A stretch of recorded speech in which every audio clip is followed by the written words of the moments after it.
ప్రయాగ్రాజ్కు భక్తులు పోటెత్తుతున్నారు. ఇప్పటికే వేలాది మంది త్రివేణి సంగమంలో పుణ్యస్నానాలు ఆచరించారు.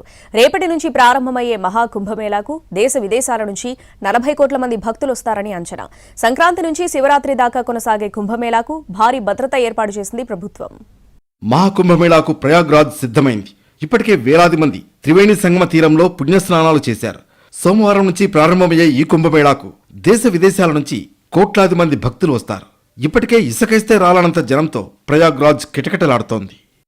మహాకుంభమేళాకు ప్రభుత్వం విస్తృత ఏర్పాట్లు చేసింది. త్రివేణి సంగమానికి 2 వైపులా 4000 హెక్టార్లలో సౌకర్యాలు కల్పిస్తోంది. యాత్రికులకు ఇబ్బంది లేకుండా 1,60,000 టెంట్లను ఏర్పాటు చేసింది. వీటితో పాటు 1,50,000 టాయిలెట్స్ను నిర్మించింది. 1250 కిలోమీటర్ల పైప్ లైన్లతో 50,000 నీటి కనెక్షన్లను ఇస్తోంది. 200 వాటర్ ఏటీఎంలను ఏర్పాటు చేసింది. 400 కిలోమీటర్ల తాత్కాలిక రోడ్లను నిర్మిస్తోంది. 30 బల్లకట్టు వంతెనల నిర్మాణం చేపట్టింది. 1800 హెక్టార్లలో పార్కింగ్ ఏర్పాట్లు చేసింది. 201 రోడ్లను విస్తరించింది. 12 కిలోమీటర్ల తాత్కాలిక ఘాట్లను నిర్మించింది. ఈ కుంభమేళాకు టైట్ సెక్యూరిటీ ఏర్పాటు చేసింది యూపీ ప్రభుత్వం. పటిష్ట నిఘా కోసం డ్రోన్లను వాడుతోంది. ఏఐ సహకారంతో కెమెరాల ద్వారా నిఘాకు చర్యలు చేపట్టింది. రిమోట్ కంట్రోల్తో పనిచేసే నీటిపై తేలియాడే రక్షణ బోయకట్టెలను వినియోగించబోతున్నారు. నీటిలో మునిగి నిఘా ఉంచే డ్రోన్లు, కంట్రోల్ సెంటర్తో పర్యవేక్షణ వంటి ఏర్పాట్లు చేశారు.